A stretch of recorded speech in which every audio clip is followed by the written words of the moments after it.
Hi there, it's Karen at Corrie Paper Crafts, independent Stampin' Up demonstrator in central Scotland.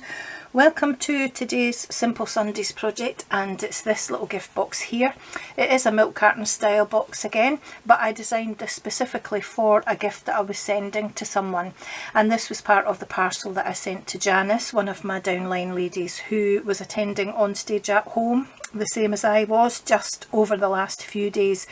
And I designed this specifically for something that I sent her, and it was some Taylor's coffee bags. Janice is very much a coffee lady, and as well as the notebook and pens that you've already seen, I wanted to send her some little bits and pieces to sustain her over the few days that we were at on stage as well. So there are another couple of excuse me, another couple of projects still coming that I'll show you what I made and what I put in them. So I'm going to show you how I made this. This box here I made using Mossy Meadow. Again, it's not a colour that I use an awful lot, so I was quite pleased to use that. And this is the real red braided linen trim, I think it is called. And the designer series paper is the Warm Hugs. Gosh, I'm starting to doubt myself now. No, it isn't. Heartwarming Hugs. I knew that wasn't right.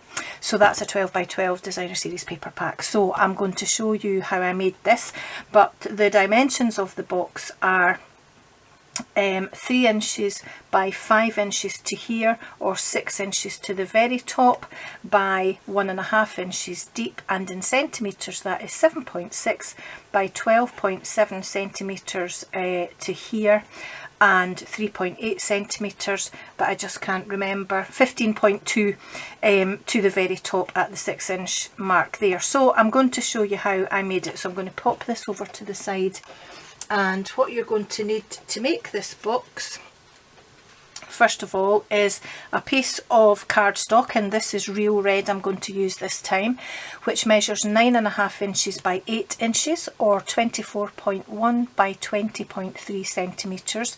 You'll need 2 pieces of designer series paper which measure 4 3/4 by 2 3/4 in inches, or 12.1 by 7 centimetres. You'll need 2 smaller pieces, and I've got these laid out so that they match pattern wise. So these 2 smaller pieces are 2 3/4 inches long by 3/4 of an inch that way, and that's 7 by 1.9 centimetres. And you'll need 2 pieces for the side panels, and they both measure 4 3/4 inches by 1 1/4, which is 12.1 by 3.2 centimetres. You'll also need a piece of Whisper White cardstock for your stamping, and you won't need a piece of Mossy Meadow cardstock. You'll need another piece of real red, and I'll just grab that from here. There we are. And that's just for punching out this little gift label on the front. So let me pop these all to the side, and let me just keep my pieces of paper together as they should be for now. I'll pop those over to the side as well, and let's do some scoring. So we'll try not to bump the tripod as we arrive with the scoreboard, and excuse me just while I adjust my chair. There we are. So apologies for any glare, it's just due to the lighting and the lighting outside, because it's another grey day. So it's probably going to be like that for quite some time, because we're into the winter here, and I do live in Scotland, so what do you expect? So on the long side, the 9.5 inch side, or the 24.1 centimetre side, we're going to score at 3, 4.5, 7.5, and at 9. And in centimetres, that is 7.6, 11.4, 19.1 and 22.9. Turn it to the short side and score at, I'll bring that down again, I tend to move it, I'm hoping I'll miss the glare. So on the short side we're going to score at 1.5 and at 6.5.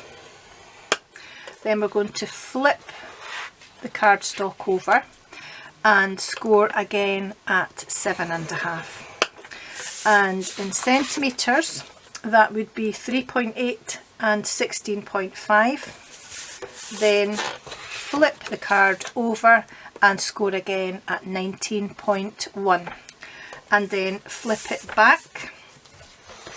Just a couple more score lines to do and put it back to the original side with the long side along the scoreboard and this small panel at the top here, and we're going to make smaller score lines at 3 3/4 and at 8 1/4 just here down to that first line. And I haven't written down the centimetres, so just let me double check that on my trimmer. So 3 3/4 on the trimmer is 9.5 centimetres and 8 1/4 is 21 centimetres. There we are. So that's all the scoring that you need to do, but keep a hold of your scoring tool because we've got a couple of lines still to add. So if you can see these little score lines now, these two small ones here, what we're going to do is make diagonal lines from each of the bottom of each of those to the corner in the rectangle below, so from here to here and here to here. So I'm just going to get my ruler and do that, and I'm going to start right in the crossover of these two score lines here and just match that up, and make sure that you line your ruler up to the bottom of that score line, leaving enough room for the ball on your scoring tool. I think I said that in a previous video, otherwise it won't match completely. And the same here, score line to here and another score line to here. There we are. And then we're just going to completely ignore those for now because they'll do their own thing later. So let's fold and burnish on all the score lines. And while I do, I'll just tell you what an absolutely fabulous time we had at On Stage at Home. Normally this would be an in-person event. There are 2 each year, and in Scotland we usually have our Celebrating Scotland event as well, which isn't quite a corporate event, but it is for Scottish demonstrators, and Stampin' Up very kindly support us, and usually our demonstrator development manager tries to join us, if not in person, certainly virtually, so it's good fun. But the main events with Stampin' Up are twice a year, but obviously it had to be a virtual event this time round because of the year that 2020 has been, and we're still very much in the grips of COVID-19, unfortunately. But it was just fabulous. I could go on and on and on about it, but I won't. But I just can't tell you how much fun we had. So if you want to hear more, get in touch with me privately and I'll tell you all about it. And I'll tell you how you can be part of the next one as well, because I would love so many other people to be able to join in with the fun and the camaraderie. I've done a lot of direct selling over the years, and Stampin' Up is the best company that I have ever been with for that feeling of inclusion and family and friendship. So anyway, I'm getting carried away, so I'm going to wheesht, as we say in Scotland. So when I came to the long side, you saw me folding these score lines as you normally would, but that score line at the end that we actually scored the other way, we fold that the other way as well, so that we end up with this sort of mountain and valley affair here. You've seen that before on mine and other people's videos, I'm sure, when they're making milk carton type boxes. So these sections along the bottom are going to be the bottom of the box. We don't need this little rectangle here, so I'm not going to worry too much about how I'm cutting up the line there, because we're going to notch into that square anyway, and I'm just going to cut that at an angle like that, and then I'm going to cut a little bit of an angle at the top of here as well. And then I'm going to cut up all these score lines on the bottom, as you know, keeping the straight edge on the rectangle that's going to be the main part of the bottom of the box, and leaving the score line on the 2 smaller squares because we're going to be notching into them anyway. But that just makes a neater finish on the bottom of your box which you've seen me and others do before. And then just notch slightly into each side of these squares here. There we are. Can I tell you actually that this is the second time I've filmed this video, because I did do another Mossy Meadow box which is the same as this one colour tone wise, but I hadn't put my other scores there, so fortunately that did work when I pinched it together. But because I want it to be a slightly neater finish rather than just looking like a crease, I decided to refilm it. But I did make another one and I really do like that paper as well. But hey ho, that's what happens when you're trying to rush, because I've not cleaned out the rabbits and the guinea pigs yet because of on stage, so we're a day late in cleaning out and they're all getting a bit grumpy because they know, I'm sure they know it's cleaning out day, and I've not fed them yet because they get fed as I clean out the cages and put them back in. So we've had a little bit of a protest going on here as well. So if you hear any noise in the background, then it's them wanting my attention, which they'll get just after I've filmed this video. And that's me throwing my ruler onto the floor, which I'll grab because we're going to need that. So I'm going to pop my panels onto the sides of my box, and I'm just going to use my Stampin Seal, and hopefully we will be friends. I'm just going to pop a bit over the top and the bottom and pop them onto what will be the side panels. So I've cut those to 1/4 of an inch less than the measurements of these panels, so there's 1/8 of an inch border round about. So same with this one here, and I'm really pleased that Seal and I are getting on. It's a new one and I've been practicing, so hopefully we will remain friends. That could probably be a little bit straighter, but I'm going to go with that for now. So keeping the pattern true with my stripes, I obviously want that to be a continuous pattern like so. It just makes it a little bit neater. If you've got a pattern that doesn't really matter, then that's great. But if you want a directional pattern or a stripy pattern to match up, then just make sure that you're careful how you cut those panels when you initially cut them.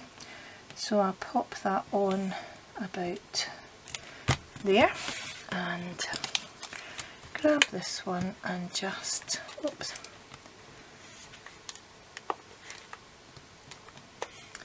spoke too soon. Come round, thank you.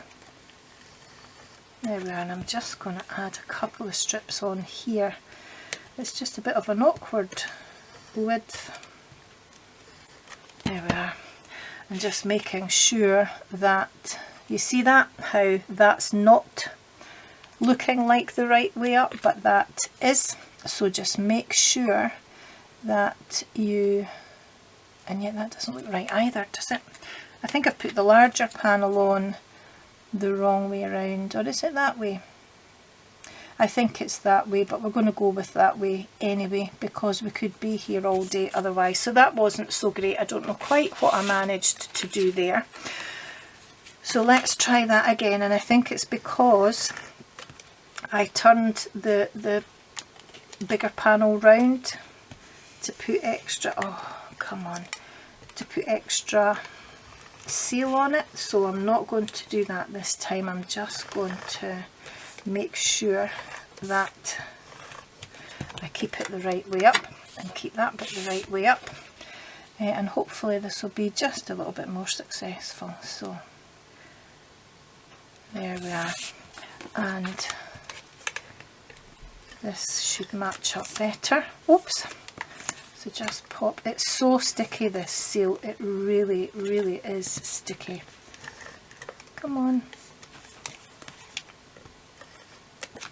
So it was that way round, wasn't it? Here we go again. Yep, That's more of a match this time, I think. Or is it? I'm doubting myself again already. There we are. See, wasn't the right way round at all. Although that still doesn't look right. I'm not going to worry. I'm not going to worry. I don't know what I managed to do there, but hey, it doesn't really matter. Because I could be here all day trying to fix it, and I'm not going to do that. So I'm going to add a little bit of tape to both of these side panels here, just to help to hold them down so that they don't stick up inside the box.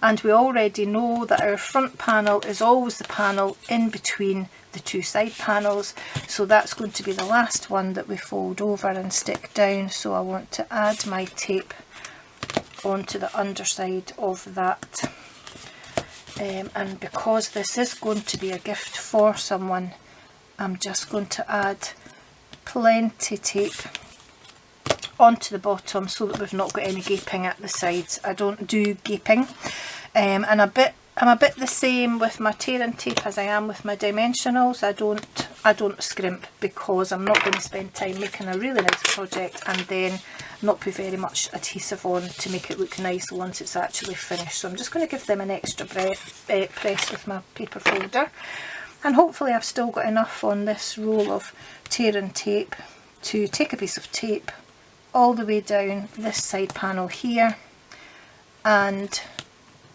put it close to the edge beside the fold, but not right on the fold, and take it right to that top edge, because I want that to stick well as well.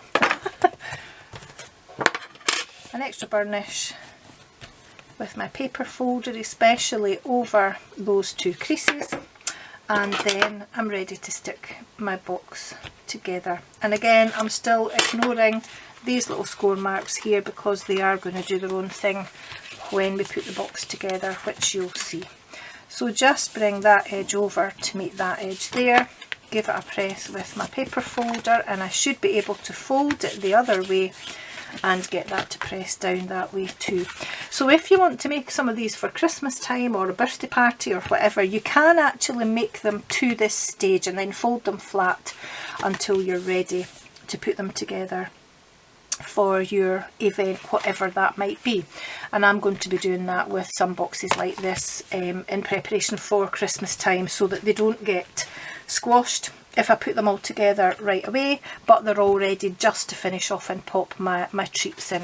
So remembering that this panel here is at the back, and you can see where that panel joins, what I'm going to do is pop my two side panels in, my back panel and then my front panel. So I want to take the backing off the tape on both of these side panels first, and then just keeping the shape of the box, pop that back panel over and get that just to grip on the adhesive. So I'm going to just give that a little press down inside, and that's the back panel stuck to those side flaps now. And then I'm just going to pop the front panel over last, just a little bit of tape overhanging there, just like so. And that's my box together. Just give it an extra press to make sure that that's all stuck. And this is where these scores here come into play, because all I'm going to do is press on that little score that we made at the top, pop the top of the box together, and you've got that really neat finish inside there. And you can see that they've gone into folds like that, rather than the one that I forgot to do it on. And although it doesn't look too bad, and you can't actually see it when the box is closed, it's just not quite so neat, and you've got to make sure that you kind of hit that halfway mark, unless it's scored already, and that does all the work for you. So remembering which is the front of my box, this is it here, I'm actually going to enlist in the help of my little clippy clip again, and I'm going to use my crocodile to pop holes in here. And it was the smaller size that I used, so it's this one here. So I'm just going to try and match either side, and probably round about there because I'm looking for the central part of what is these 4 pieces of card in here. There's the fold just inside there if you can see it. So I want to make sure that I'm kind of in the middle of that part and give it a good squeeze. And the crocodile, you know, makes easy work of that. And I'm just going to do the same again. I just want to aim for the middle of what I think is that part there. So about there, I think. Hopefully they're quite even. Just get those extra little bits to come out. I've got a little bit still stuck in there. There we are. So they're pretty even. Normally I'm not so good at getting them as even as that. And while I've got my clip there, I'm just going to thread my linen trim through. So this is the braided linen trim even in real red. And I'm just going to cut it at a bit of an angle. It will fray as I put it through, but I can tidy that up once I'm finished. So through from the front to the back, and then back from the back to the front. And I just want to make sure that it stays straight along the back of my box. And I want to pull through enough to tie a bow. And that should be fun. So let's have a go, and we'll see what sort of disaster we get this time round, because you know me and bows, we don't get on. We certainly don't get on camera. I do get on with bows at other times, but not on camera. But do you know, a lot of crafters will tell you that part of the problem with that is when we're crafting off camera, obviously you can lean the bottom of your project up against usually your tummy, or tie it on your knee or something. But when you're on camera, it's kind of just waving about in the middle of nowhere really. So that's what makes it a bit more tricky. I'm going to have to take that clip off. So who knows, in fact, do you know what I'm going to do is I'm going to use a punch, and actually, if you promise not to tell anybody, this punch is actually a sneaky peek of a new product that's going to be coming soon. And I might be doing a project with it in the very near future. So if you promise not to tell anybody, then I'll leave that there for now till I tie my bow. And that's why I'm speaking quietly, because then nobody will hear me. That's not too bad a bow, it's not great, but never mind. So let's sneak that wee sneaky peek back out of the way. So that's not fabulous, but it will do for now, because we could be here all day, as I've said many times before. That's not too bad given recent efforts to tie bows. But do you know, I've had such lovely comments from people saying that it makes them smile as well, so I'm glad. It makes me cry, but as long as it makes you smile, that's okay. I think I'll trim that down a little bit more. No, seriously, do you know, it's lovely that people say it makes them smile when I get all annoyed because my bow won't tie. So that'll do me. That makes me happy, that my trauma makes you happy. So I'm going to stamp my little sentiment onto my Whisper White cardstock, because I'm starting to blather too much. And I'm using the Warm Hugs stamp set, which is part of the suite that has the paper in it as well. And I'm just using For You, because it doesn't necessarily have to be for Christmas. It can be for other things as well. So I'm going to stamp that, and I'm going to use the little heart here as well. And I'm thinking that it's Pear Pizzazz that's one of the colours in here as well. So I'm just going to grab my Pear Pizzazz ink out of the drawer, because I'm thinking that I might do my heart in red and use Pear Pizzazz for the bit that goes round outside, and then go back to my real red cardstock to put around it. So let's have a go and see what that looks like. I might not like it, but I can always change it later.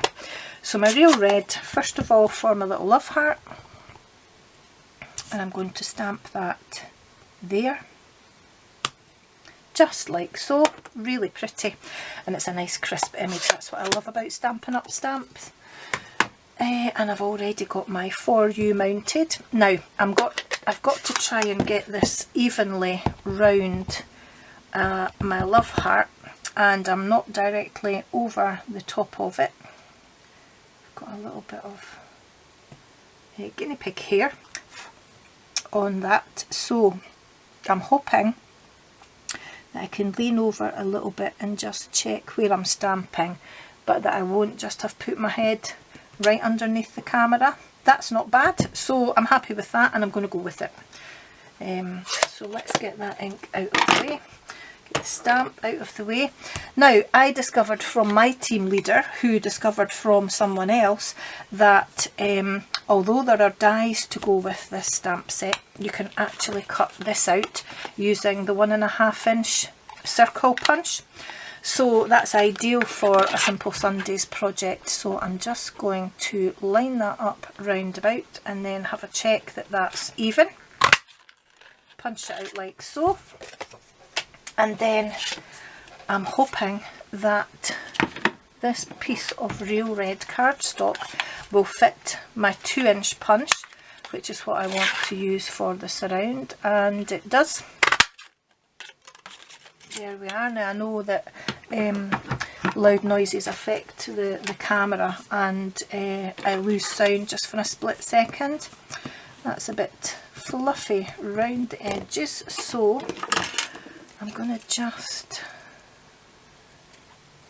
trim that like so, and then my little bit of adhesive remover that I've got lying beside me does the trick usually for just taking those fluffy edges off. So there we are, and I'm going to use my liquid glue just to add that little sentiment onto there, and I'm not going to take the glue right to the edge so that it doesn't squish out, and I'm going to put that centrally on there.